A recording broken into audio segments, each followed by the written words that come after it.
Okay. So again, my name is Stuart Ross. That's Alice Burdick, and this is VAX Populi, an evening of us reading. Thank you all so much for being here. We're going to introduce ourselves, and then Alice and I are going to do a sort of what do you call it? It's like a round robin kind of a thing, right? So I want to start off. I'm in Cobourg, Ontario, and I just want to acknowledge that I'm located in the traditional and treaty territory of the Michi-Saagiig, Mississauga, and Chippewa nations, collectively known as the Williams Treaties First Nations, which include Curve Lake, Hiawatha, Alderville, Scugog Island, Rama, Beausoleil, and Georgina First Nations. I respectfully acknowledge that the Williams Treaties First Nations have been stewards and caretakers of these lands and waters, and today remain vigilant over their health and integrity for generations to come. And that brings me to mention that if you want to make any donations to the reading tonight, we are accepting donations, and then we are forwarding any monies that come into the Downey Wenjack Fund, which is a fund that you can look up, Downey Wenjack Fund, which is committed to bettering the lives of Indigenous peoples across these lands from coast to coast. You can also, if you feel like it, make a contribution directly to the Downey Wenjack Fund. But I'm going to write my email address in the chat. And if anyone wants to send me funds via PayPal during this or shortly after the event, again, we'll be sending any monies collected to the Downey Wenjack Fund. I am a poet and also a fiction writer, an essayist living in Cobourg, Ontario, about halfway between Toronto and Kingston. I'm 2 blocks from Lake Ontario, which is over there. And then if you swim across, you get to Rochester, New York, and you may still be able to find some stray molecules of John Ashbery there. I haven't tried, but this is the rumor. I'm the author of about 12 books of poetry and some other books. My most recent book of poetry is actually a book that was published in Buenos Aires in Argentina, Sos una sola persona. And that's a selection of my poems translated by Tomas Downey and Sarah Moses. And this is a big thrill for me. My first book in another language. Beautiful cover there. And it's published by Socios Fundadores in Buenos Aires. And my most recent book that was in English is Motel of the Opposable Thumbs. Notable because the cover art is by Steve Lack, who, if you ever saw the who directed Scanners? Anyway, the old horror movie Scanners from 1980, the guy who blew people's heads up, that was Stephen Lack. So he was blowing people's heads up, plus doing the cover art for poetry books. And I think I'm going to probably leave my introduction right there and pass it along to Alice. Thanks, Stu. That was excellent. And I promise the only way our heads will be blown off, this is an awkward transition. I can't even finish that thought. So hello, everybody. I'm going to start with telling you all that I am speaking here from Mahone Bay, which is located in Mi'kmaq, the ancestral, present, and future territory of the Mi'kmaq people. The municipality and all the people who reside and visit here are beneficiaries of the living peace and friendship treaties, which were signed between the Mi'kmaq, the Maliseet, the Passamaquoddy, and the British. And these treaties hold the ongoing shared responsibility to respect, cooperate, and coexist with each other and the land. Yeah, so I live in Mahone Bay.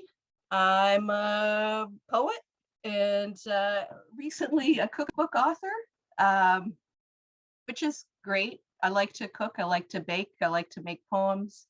I write essays sometimes. And I'm also recently a town councilor. So that's a weird mix of things, but I guess you can get away with anything in Mahone Bay. My most recent book was actually this one, which is a translation of a collaborative, some collaborative works that I did with Gary Barwin. And then this French press decided that they wanted to translate, and they had Simon Brown, who's a Quebec poet and translator, do that. So that's exciting. And I like the thumb business there with the bird. I like birds with thumbs.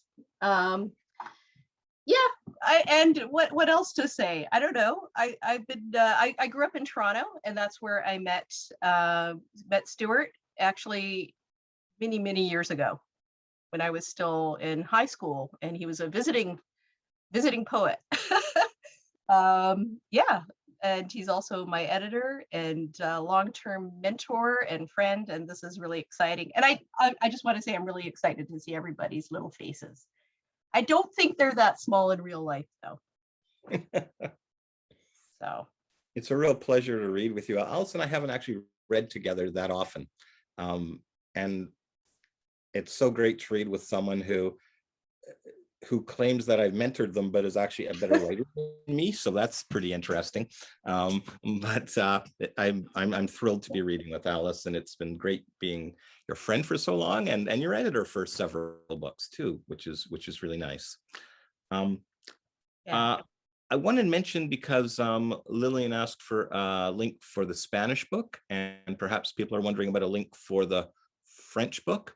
Alice, you could put a link for that up. In terms of the Spanish book, it would be so expensive to have this sent from Buenos Aires that I got a whole bunch of copies from them. So anyone can buy a copy from me of Sos una sola persona. Okay, so what we're going to do here and is we're going to sort of read back and forth. Alice, maybe you'll start with a poem, and people, I encourage everyone here to use the chat. And really, if you want, unless there's pneumatic drills going on in the background or, you know, the cat's in heat or something, you're welcome to turn your mics on, and a little bit of environmental sound is sort of actually pleasant, but it's your choice. All right. All right, I'm gonna get going with Something Versus Something. That's a working title, but it might also just be the title.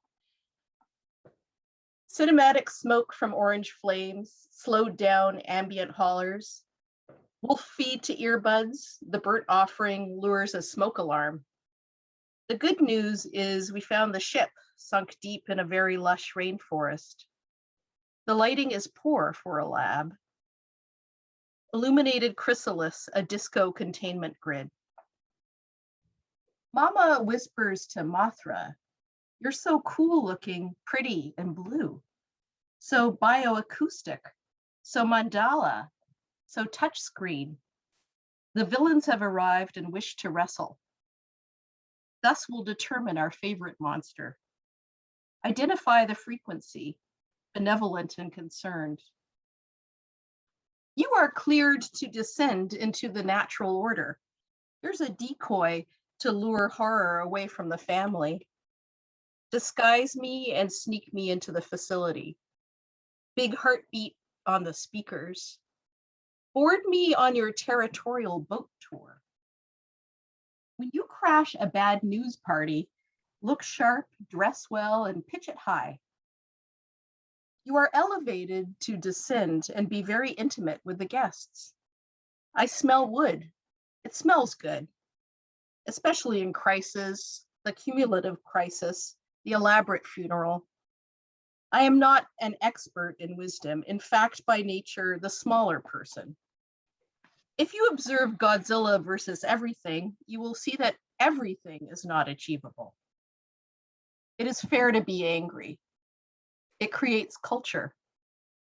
You are very lucky when you don't care what brings you joy. Wow. Oh, yeah. Yeah. That was amazing. That was really I've just recently become Facebook friends with a guy named Steve Rifle, who I edited a book by about 10 years ago for ECW Press. Um, I forget what the title was. They couldn't use the word Godzilla in the title because of copyright reasons, but it is a biography of Godzilla, and Mothra is in there, and everyone. Those are amazing movies, and it was amazing to hear Mother and Mothra in the same line. I just finished taking a workshop led by a poet in Montreal named Sarah Burgoyne, and I think tonight I'm going to read maybe a couple of the poems that I've written during that workshop. I guess she calls it a poetry studio, actually. And by the way, we're going to go probably read for about a half hour altogether. Then we'll do a little collaborative stuff. And if people have any questions, even while we're reading, feel free to type them into the chat. Last poem. This is the last poem. I'm jogging alongside it. I'm writing as fast as I can, but each time I stop to read what I've written, I can't read my goddamn handwriting. There will be no other poems. I will have no future running shoes. My laces are untied, but each time I stop to tie them, they assume the form of my handwriting. I can't make anything out. I look up from the ground, away from the confident weevils and ants, away from the twitching corpse of a June bug and from a shuddering, chewed up piece of pink gum. The poem has gotten away. I jog, then walk. What I do is walk. I'm in a delicatessen that has been closed for 30 years. A guy with muscles bursting through his shirt is winding his arm around and around like he's going to throw a baseball, but the baseball is his fist. He looks at me like a pastrami sandwich looks at a vegetarian. The poem writes me a letter. It hates similes. The muscle guy looks at me. A baseball looks at me. A pastrami sandwich looks at me. I am a vegetarian. A fist, I don't know where it came from, though I asked everyone, connects with my jaw. I sail through the air and out the window like a cowboy hurled from a saloon into the dusty street. The poem writes me a letter. I sail. The window breaks. A cowboy lands in the dirt. I am that cowboy. I brush the dirt from my pants until I notice my hands are manatees. Can manatees kill you? Are manatees friendly? These are the first questions asked by Aisha and Epstein, two 7-year-olds in Miss Leibovich's grade 2 class when Miss Leibovich introduces the manatee. I write a postcard to the poem. But even when I'm still, I can't decipher my handwriting, so I don't know what I've told the poem or what I've asked of it. I drop the postcard in a mailbox. The mailbox is red. The mailbox is filled with bread. It is a bread box. I am a biped. Each foot that punctuates each leg holds a shoe. These are my last shoes. I will have no future shoes. I look up from my untied laces. I say something aloud and I'm unable to read it. I debate which direction to run in, but dearest, what's a direction?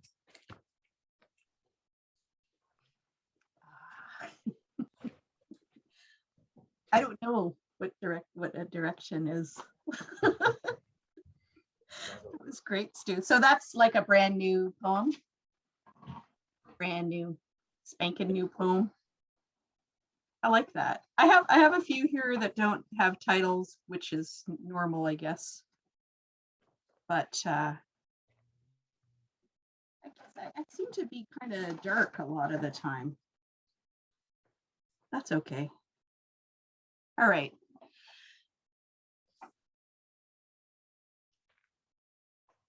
The day opens with a small child woken by thirst, then nausea, crouched on the bathroom mat, clear puddles on the floor. I clean the floors so no one else gets sick, and he falls back to sleep. There is light suffusing the rooms in this small house. I don't want to move. I hope we're here for a while. So many moves over the past few years have meant a sense of displacement. Soon after we moved here, Arthur asked if we'd stay here for good. I don't like to lie, so I said I hoped we'd stay for a long time, but who knows what the future holds. Books, art, my sense of self, their sense of home, the arrangement of every day. Cats in a swirl make 5 mammals in this home for half the time, the other half just 3. Tiles line the walls, the surfaces. A pattern changes like sound does. Small colors scatter over the big colors and make all the shapes move. Our eyes follow another person's ideas when we look at design, and to listen to music takes us into another's thoughts and methods. That's a gift, to share the inside. That's the meaning. There doesn't need to be an explanation. Meaning comes from experience. Anyone conversely can think anything meaningless, including another's creations, but that doesn't mean those creations have no value. If all you want is meaning, you can just try to be alive. Wow. Beautiful. Thank you so much. I'm loving this so much. It's like we're all sitting in a little weird living room that has confusing angles, like an Escher room. Speaking of Escher-esque, this is a painting by Canadian abstract painter Barbara Crusoe, who Paris, Ontario, who was Nelson Ball's partner, the poet Nelson Ball's partner for close to 40 years. And I'm so proud to have one of her paintings here in the living room. It's very inspiring. So I'm going to read a poem, a really, really, really close and dear friend of mine, Michael Dennis, a wonderful poet, an amazing and uncompromising guy, a poet in Ottawa, died last year. He died on the last day of December 2020. He got a really dire diagnosis in late March, just after the pandemic started. And he held out to the last day of the year. And I wrote a few poems for him, which I got to show him over that period of time. And this is one called On a Houseboat with Kirsty and Michael. The boat was a house, and it housed Lori and me and Michael and Kirsty, chugging along at 20 kilometers an hour. We got a 10-minute lesson on how to drive the thing, but Michael and Kirsty were already pros. We chugged along. We tied up the boat at a rock and read. We read some more. We read, we talked, we ate, we chugged along. On the third night, it was decided we would dock at an island. This was crazy. There were rocks, also trees. Let's tie up to that tree, said Kirsty or Michael, and Michael and Kirsty leapt over the railing and whipped a coiled rope over some branches. They were like spider monkeys, the way they leapt around. See, Michael is a guy who has aches all over. He has broken everything in his body at least 3 times, but man, he leapt. He swung himself over this and that. Let me tell you about my own leaping. When I was 18, I played tennis with Mako, and he won, and I thought it would be classy if I leapt over the net to shake his hand. I ran. My foot got hooked on the net, and I slammed down face first on the other side. I tried again. It happened again. Lori helped a lot on the boat. She loved to steer it, but I just sat there and mostly watched. I was really good at reading, and soon we were tied to an island. Our boat was tied to an island. I was a person who was going to sleep on a boat that was tied to an island. Kirsty and Michael are really good at reading too. So is Lori. The next morning, it was clear we had survived a night on a boat tied to an island. We chugged along. We stopped somewhere for Chinese food, but Michael already wrote a poem about that. Lori says Kirsty is the smartest person she knows. I can't tell you the name of any part of a boat. I also can't swim properly. I had dinner on a houseboat in Yellowknife once, belonged to Sun King and his partner. I had to walk across a meter-long plank to board it. It was Rosh Hashanah. Today, as I write this poem, it is also Rosh Hashanah. Happy Rosh Hashanah, Kirsty and Michael. It's 5780 and I still can't swim.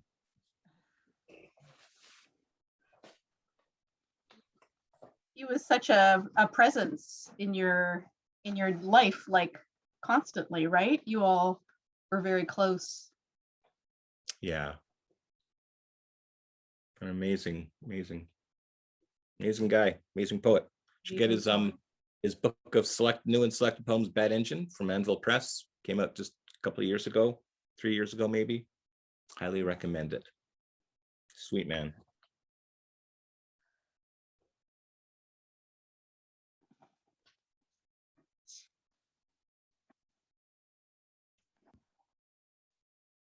Okay, I'm going to read a love poem. And it's just called Love Poem 1. You know, because there's going to be more, but the slow reveal of love, not to ourselves, we already know, but to others who might not approve. A strange tree of love branching into the day and night, time that isn't time as it is supposed to be. When it's said that time is a line, that is a lie, and we know it. There's a propulsion to this love, but it's less time and more animal, as animal is burrowing. The tree is strong and can hold us as we meet in its twists and hollows.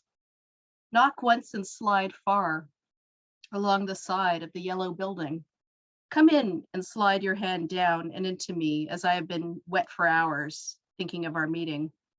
Look into my eyes and out onto the world we share. We whisper leaves and shadows, the start and stop of sunlight through branches, onto your blue eyes and my hazel eyes, our aging skin, holding on to the sky, the breath, tongues en route to all lush sap. Sorry, that was kind of sexy. I just thought I'd throw that out there.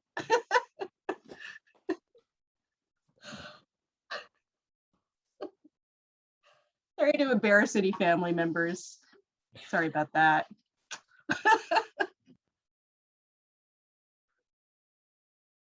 I don't have any recent love poems, so I can't counter that with a love poem really at all. That was great. I love your poems so much. I love your poems though.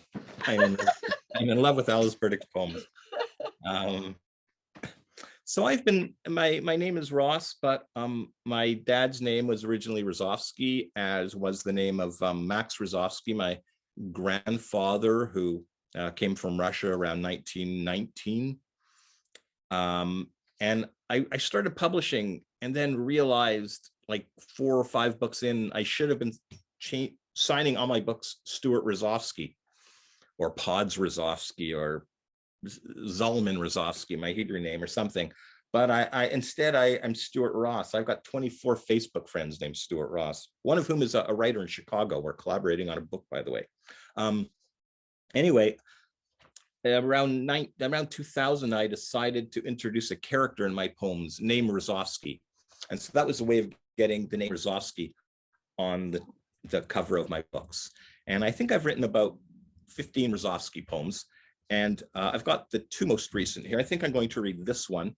One of the things my grandfather told me about was the Volga River in Russia. And there's that song, Volga Boatman, which when I was a terrible 11-year-old piano player, I used to play that Volga Boatman song. And through a reading I did in Slovenia a couple of years ago, I met this wonderful young Russian poet named Gala Uzrutova. And her parents had a place right by the Volga River. And so she's always sending me films and photos of the Volga and poems that she's written about it. And I've just, in fact, translated a chapbook of about 20 of her poems, which I'm going to send to the printer soon, now that the lockdown is sort of relieved a bit. But anyway, this is a poem for Gala. It's called Rozovsky on the Volga. The sun bobs on the surface of the Volga River. It is pink. It is blue. It is gray. Rozovsky sits at his piano on a rowboat 30 meters from the shore. The shore is speckled with seaweed. Fog crawls along the waters. His piano teacher, Peterson, looks like Tchaikovsky. Rozovsky has a wind-up Tchaikovsky atop his piano. He hasn't practiced all week. He had toys to play with, cartoons to watch. His fingers stumble over the keys, Volga boatmen, but he's thinking of other things while he plays, like his guilt, his guilt, his guilt. For Peterson, this is torture. A girl from a nearby village watches from beneath a larch. She sees this fisherman every summer. He is so old, his arms so thin. He pushes his oars through the fog, then drifts. She thinks she hears him singing, but it's only the dirge of a herring gull riddled with guilt.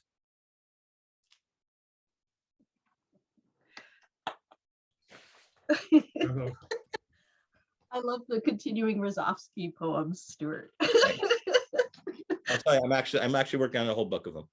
Are you? Beautiful. Yeah. Oh man, another. Wait, that's gonna be great. Yeah, Thanks. Rozovsky rocks. Oh man, it's hard to be a herring that feels that way. I guess it might be hard to be a herring anyway, but well, I don't know. Maybe it's fine.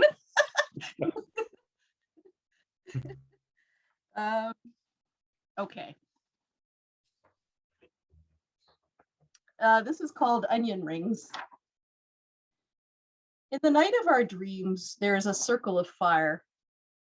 It's the ring we see when our eyes, yes, eyes, close, and the eternal ring throws itself into the fire that moves through our veins in the manner of a svelte forever snake.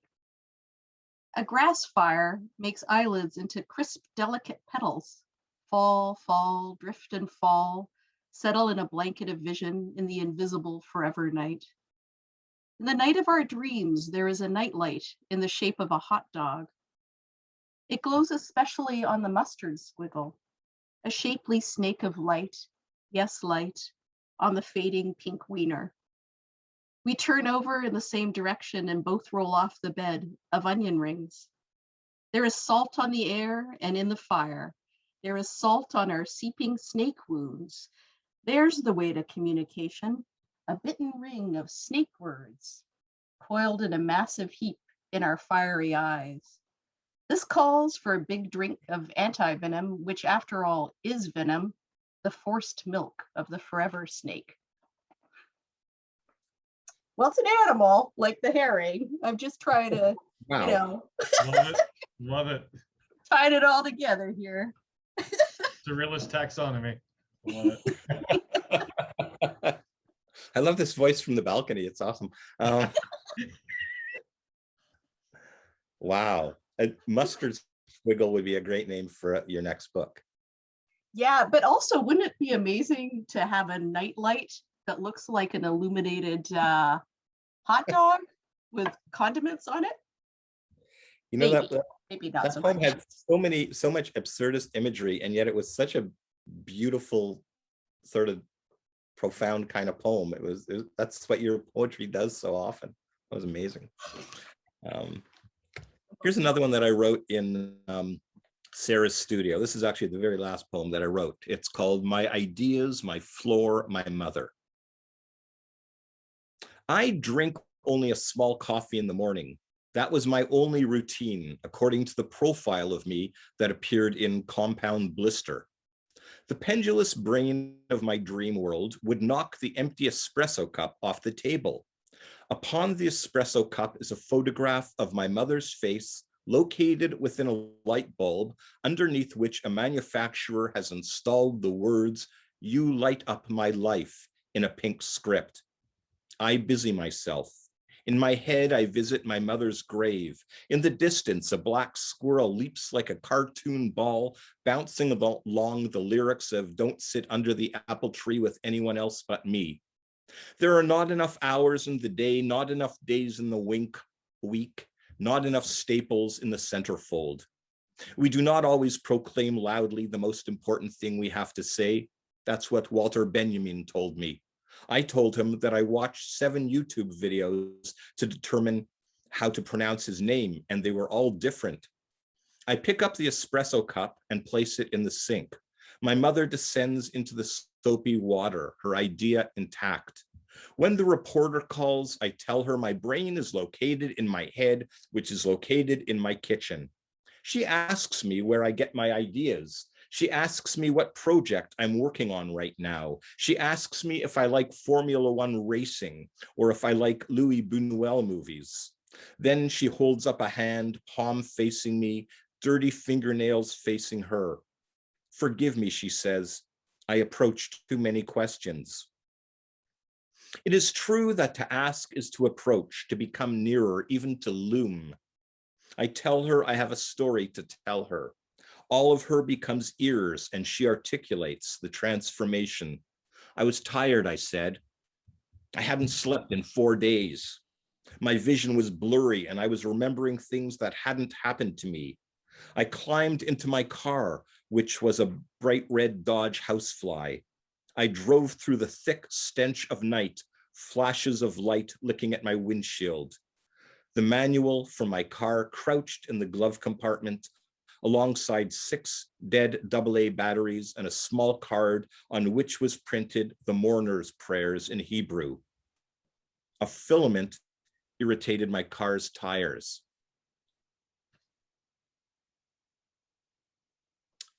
And please forgive me for mispronouncing Louis Buñuel's name. I said Louis, but Louis just sounds like some guy who plays trumpet in Chicago. Wrote that song. Buñuel. I love the filament and the tying it all together at the end. That was beautiful, Stu. I have to say also, I haven't actually, I know a lot of people have been doing readings, and I'm very sorry. I've only heard a few of them here and there, but I love this format, and I love the fact that we're in entirely different places and we can see each other's little tiny heads. I'll keep saying that over and over again. And I trust we all exist.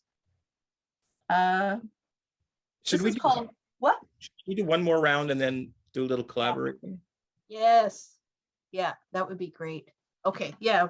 What time? Oh yeah, look at that. It's 8:40. I won't read a really long poem. Go ahead. Yeah? Sure. Okay, all right. This will be 30 minutes. I'm just kidding. Called Practice.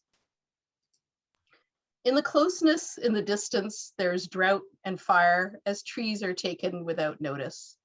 Building at the same time as destruction, grout along the seam, sound loud with thick form. Patterns matter, pay attention. Paterfamilias is not available at the moment. If you listen carefully, you'll handle the mantle of this drooping canopy. Mother claims the cantor can't hear the echoes in this burning building. She's right, although she is entirely a memory, as we all will be, or are already, to those who've stamped the cramped light down. Respect the clear light of the candle. It's a small but clear light. Clear light claims the shadow, takes all responsibility. Practice your life, wife. Don't give me flack and make a soft flan from hesitation. Grip the future between your teeth and I'll pull the harness tight. The canter is from my deep past, held deep in the center, fast breath into the dream state, a kit that fakes DNA on the down low. When I was a child, I spoke as a child, though thought myself without age, just a creature alive and full of eyes, words, and sound. I thought the creatures around me were both here and not a brand of absence of presence, but human at some point, even as echoes. Echoes of air made into form. My demands were simple. You may only enter if you tell me something interesting. Practice memory in order to release it into air. I placed my hands into the sandbox. There were sandboxes everywhere, and they led down into other dimensions. Other dimensions were and are always possible. Practice. Dig with hands or small broken shovels or spoons stolen from the kitchen drawer. There was a rumor amongst the children that this was how to meet the devil or end up on the other side of the world. I dug, fearful and thrilled at the prospect, at the daycare opposite an old fire hall. Art is like that, I guess. Clap once for silence, clap on to show appreciation for those who stand before you, singing with their skin removed. Practice. Cart away the flowers that have bloomed, fallen, and died after such wild applause. They can be used to mulch the batch of latent words and thoughts. Clutch your pearls or someone else's. Nothing can calm a panicked person until the panic passes. A train into the calm valley eventually, a brain on wheels making stops to empty waste. Practice. The best tack is tacked in an open casket to see in and see out whether or not the eyes are alive. Visible breath is a good marker. If you want to check that a poet is alive, pinch her or just whisper something about payment. The shock will perk her up, and she'll pack her pencils in a small toy truck, rolling with empty cans a clatter behind. There is a canter in my line, I'm sure of it, but mainly definitely people who hoed rows and fields, planted endlessly, picked the produce, probably pickled it too, embraced, comforted, argued, worried, lived, screamed, loved, fucked, and died. Died for sure. That is something all our ancestors did. Our job, as was theirs, is to live and care and make the best of it. Practice. Down the corridor, I host the ghosts. I'm the haunted hostess with the mostest. Most motels come with sheets that breathe small morsels of the humans who lay between them. Practice. They've accumulated an invisible weave of personhood. If you are an object that embraces a human, do you hum with personhood? If you are a person who reviles people, can you choose to be inhuman? Not a behavior so much as an identity. Practice. Keep trying to be a person. It's a finite rehearsal. It's an endless performance. Performance-enhancing drugs of grief, belief, responsibility, doubt, full to overflowing. Mugs full of big grins. You big mug, I'll learn ya, and then I'll know ya like you know me. Practice. See all the sea monsters. Snuggle the main monster and hold it close. It's very small and will be smaller still at the end.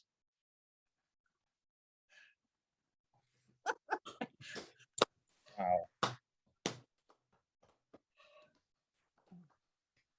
I wrote a lot of time. That like had all the best things that the best Alice Burdick poems have. Wow, the sound was so incredible. There was so much energy in every line. Wow. Thanks. I love that you've done a lot of poems with music, right, Stu? That's Like with musicians? with musicians. Yeah. Yeah. Have you done it?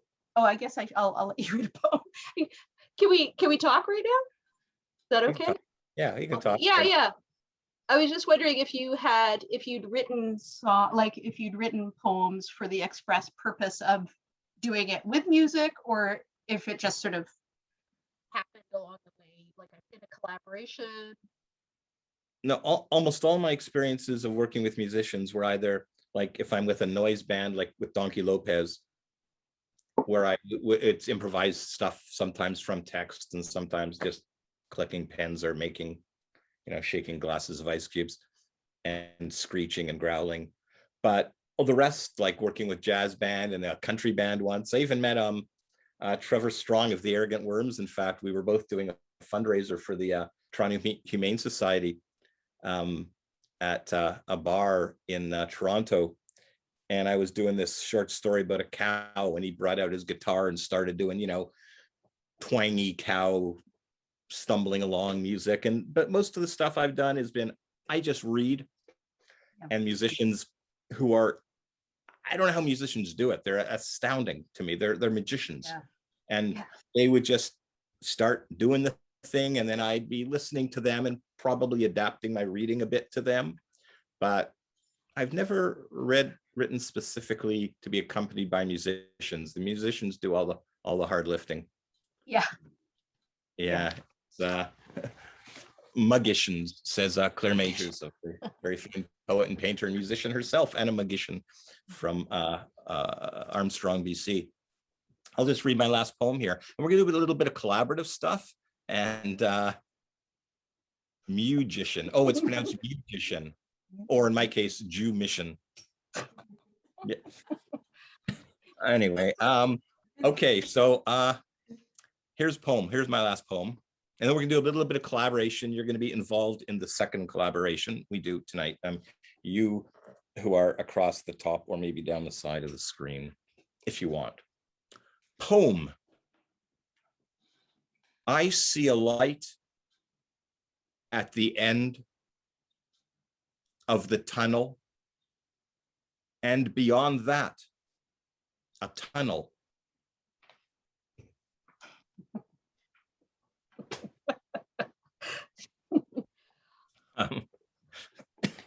So that is my last poem. If anyone has any questions, you can throw them in there. If anyone wants to turn on your mics and say things or ask or whatever. That was funny. John Levy, who is absolutely an amazing poet from Arizona, right? You're from Tucson. Is it Tucson? I think Tucson. Anyway, amazing. And he's also an incredible experimental fictioneer, and there aren't enough experimental fictioneers. He put a little exclamation mark, but I thought it was a colon first. He was responding to my poem with a colon. I didn't know how to interpret that. Anyway. Thank you all for still being here. We haven't lost a soul. Awesome. Let's see if we can drive some people away here. So what we're going to do is, so metal, says Brendan. A tunnel is a kind of colon. Oh my gosh, that's right. Clint, thank you.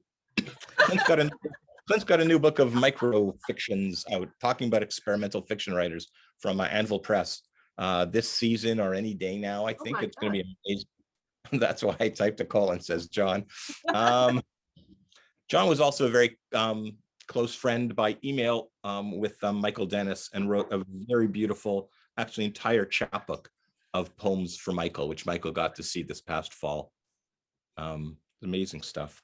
I wish I could just do commercials for everybody here. There's so many readers that are here with us tonight. I would like to just keep holding up, Maureen's book and, Kate's book. And anyway, but it's about us. It's about me and Alice tonight. So,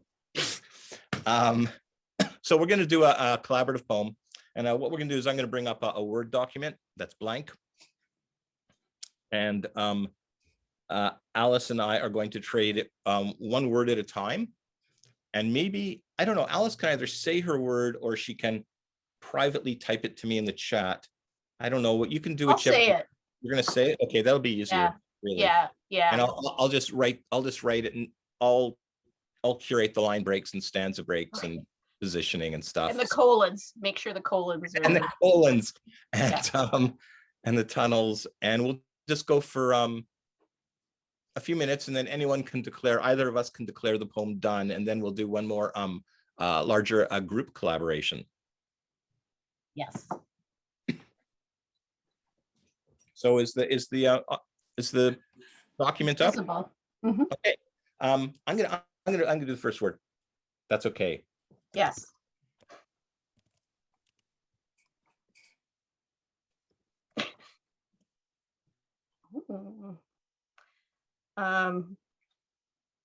Jar.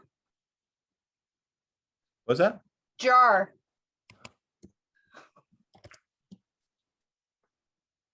Hot.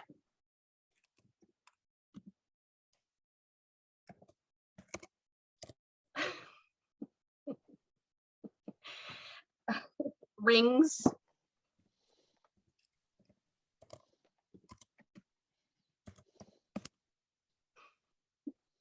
Foot.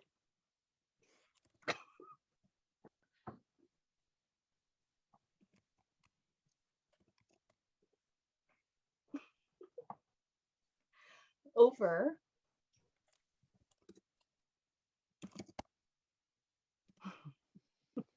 Rainbow. That's too obvious, I know.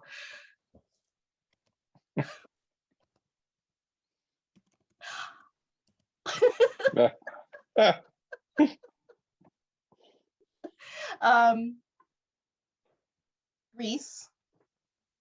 Priest.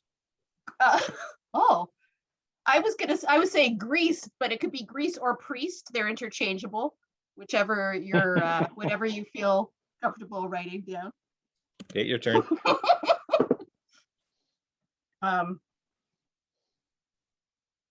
stands.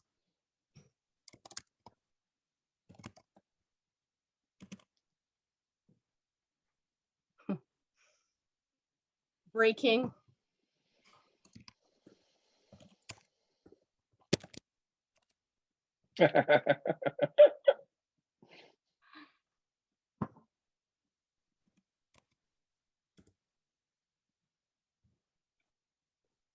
Uh-oh, I've got writer's block. Stop there.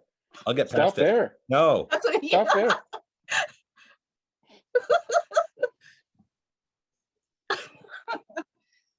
Oh. Fingers. Ooh.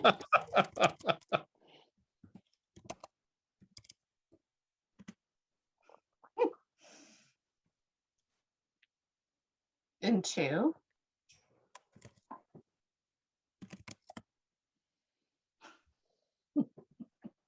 Of.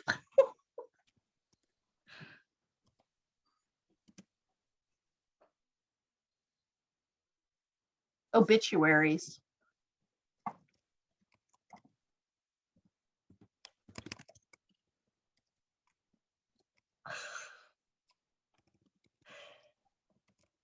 I think it's going to be a hit. I think it's gonna be pretty high on the pop charts. I think so too.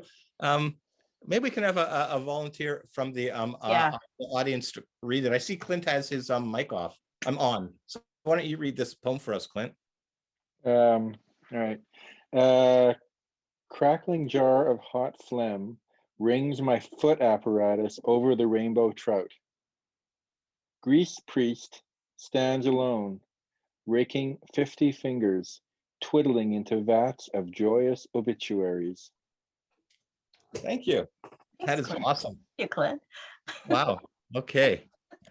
All right. And I thought we're gonna let's see if this is possible. Now, can I get the chat? Oh yeah, there we are. Yeah. So how are we going to do this? Alice, why don't you make up the rules? With our participants. Yes.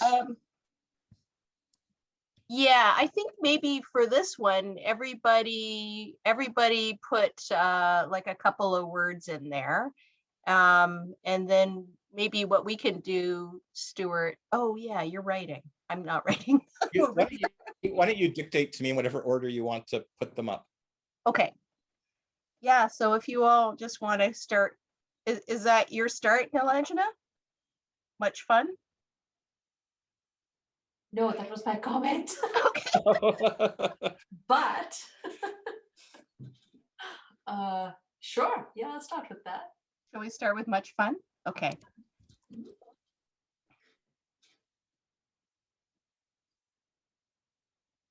Tranquilizer. Under. Halcyon neon. Wait, I need to go up here. Jaundiced petunias. Much fun tranquilizer under jaundiced petunias. Should we put our own words in there in the middle? Go ahead. Okay. I'm just taking dictation. Yeah, let's just take this down right now and then let's do it up. And then gelatinous. How do you say this, Brendan? Charybdis? What was that word? Charybdis. Capital CHARYB. CHARY. BDIS. Mollusk. Neatnik. Like beatnik except neat. Okay. Pensive. Etch. Ethics. Creaky. Cornstarch for bleeding. Cornstarch for bleeding? Yes, thank you, Alex.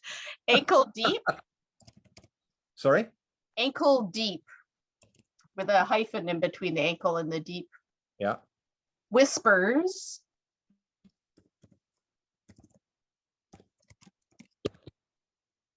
Blue mondegreens. Blue mondegreens? Yes. I'll look for that in the thing. Oh, there it is. Is it trying to autocorrect that to mongoose? Strands. like strands of hair.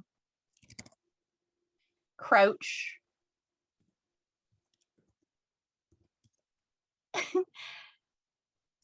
Cherry blossoms.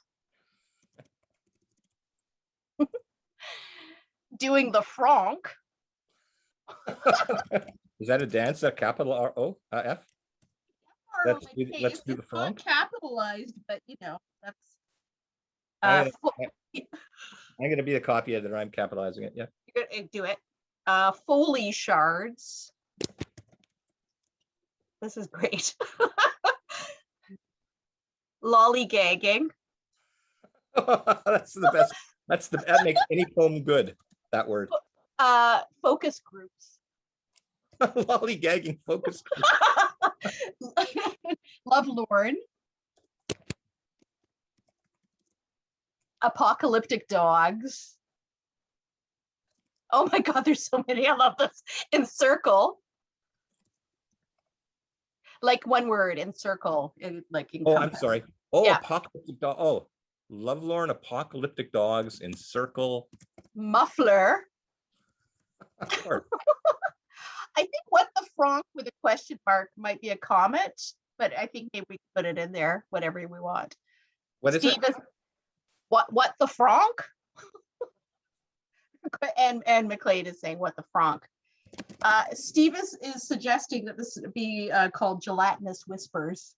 The title of the poem be called Gelatinous Whispers.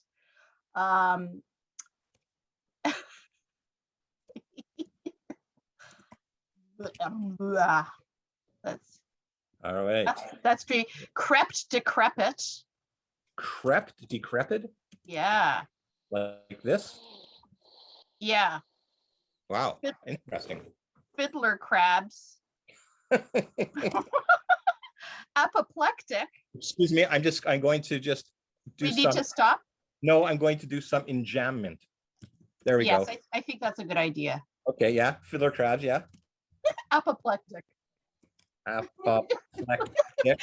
Mustard squiggle. Mustard squiggle? Yeah. Was there a okay? Apoplectic mustard squiggle. Oh, amazing. Apoplectic mustard squiggle. That's hard to say. I Really like it. kicking off. Intransitory wellness press. Intransitory well, is that the name of like a publisher? It sounds like a health thing. Press? Intransitory wellness press. It's all lowercase. It's not a publisher. Okay. I think intransitory has got the one S in the thing. Oh, sorry. Oh, thank you. Oh, yeah. Wow. You are welcome. You are welcome. My last book was published by Intransitory Wellness Press. Okay. Yeah. What was the cover like? Scams. I think that gets its own. Yeah. Scans. It's scam scans. Oblivious. Magma fumes and then Magnum PI. And Linda is suggesting that there be a colon after Gelatinous Whispers. In the title? In the title, like right there. Up here? Yeah, right there. There you Wow. go. Okay. All right. And then after then we're at can't sell. Halo like. Skill saw and Charybdis. Oh, more Charybdis? They make Skill- great t-shirts. Yeah. They skill saw like that? I think it's one word, like SKILSAW, but it could be two L's. I don't know how that's and Charybdis again, and then Gawker. Can you remind me how you spell Charybdis? CH. Like that? Yeah, there's an Okay. H after the C. Yeah. Charybdis Gawker? Yeah. Okay. Ethereal. Yeah. Smooth ternary operator. That's for my brother, Brendan. And right above that was ethereal for my other brother, Ken. Ternary operator? Like that? It's TERNARY, like a bird-ary. Like, yeah. Metamorphosis. Like three Like part. turn. Oh, there's an A after the N. Yeah. Metamorphosis. Metamorphosis. Bendix product placement. Yeah.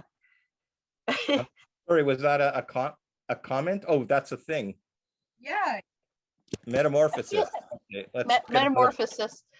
Bendix product placement. Product placement. Yeah. Two I's in Canada or two L's in Canada, Evelyn?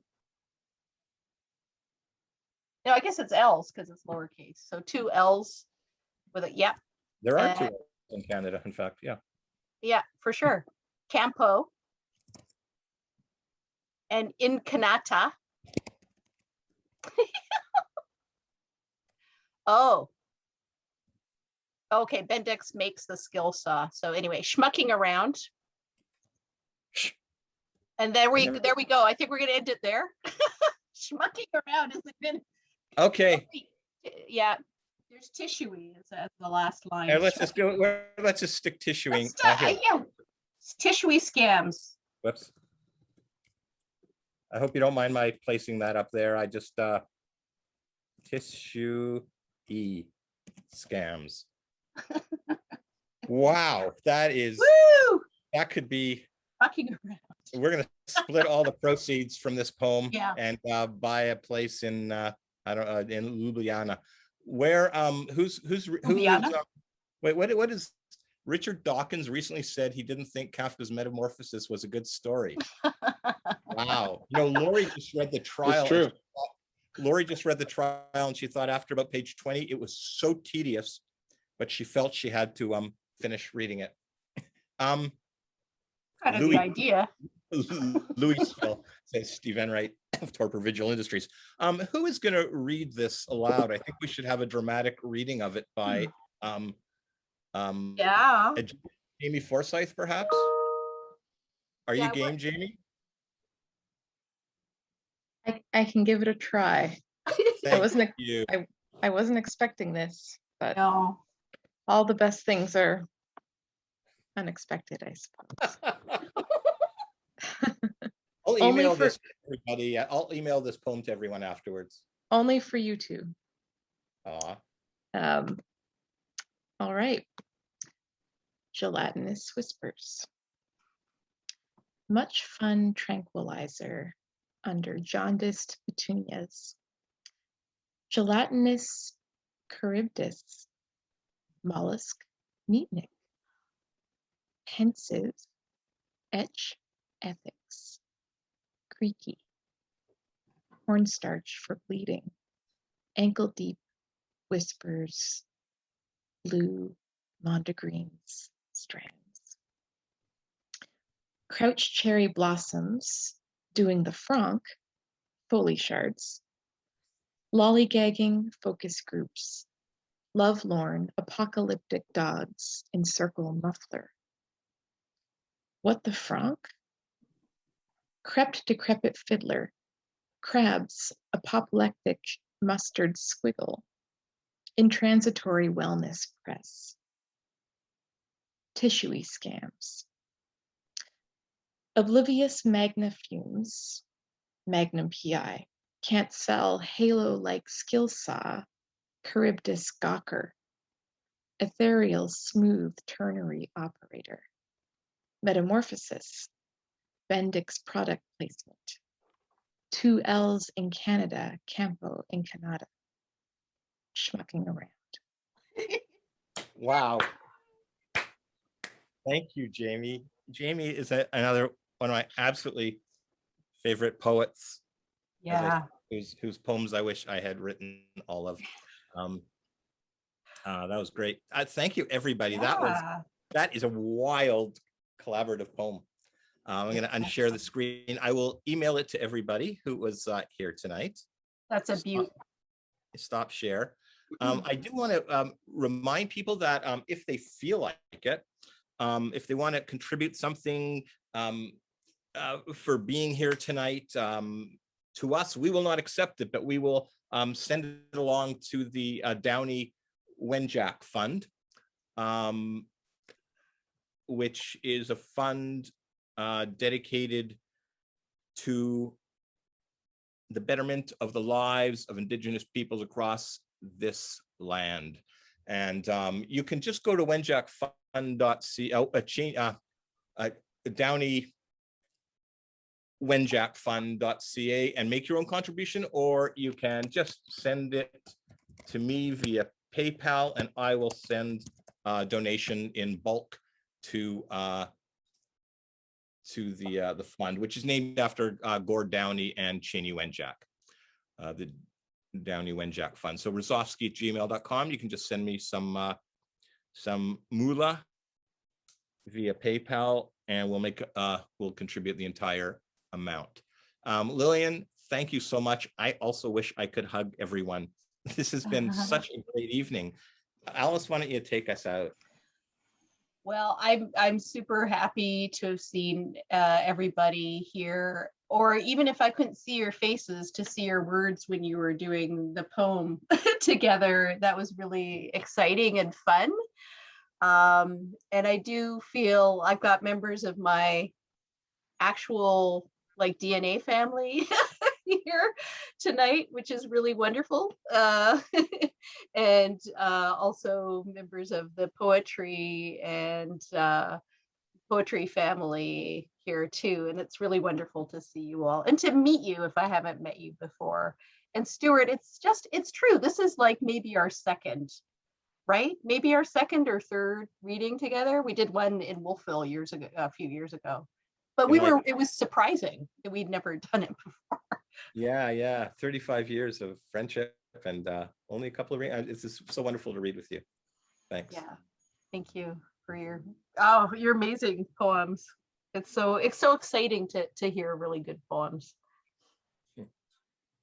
I know you are, but what am I? All righty. Well, thanks everyone so much. And I wish we could actually just go out for beers and all of us get to talk for a while, but eventually. Yeah.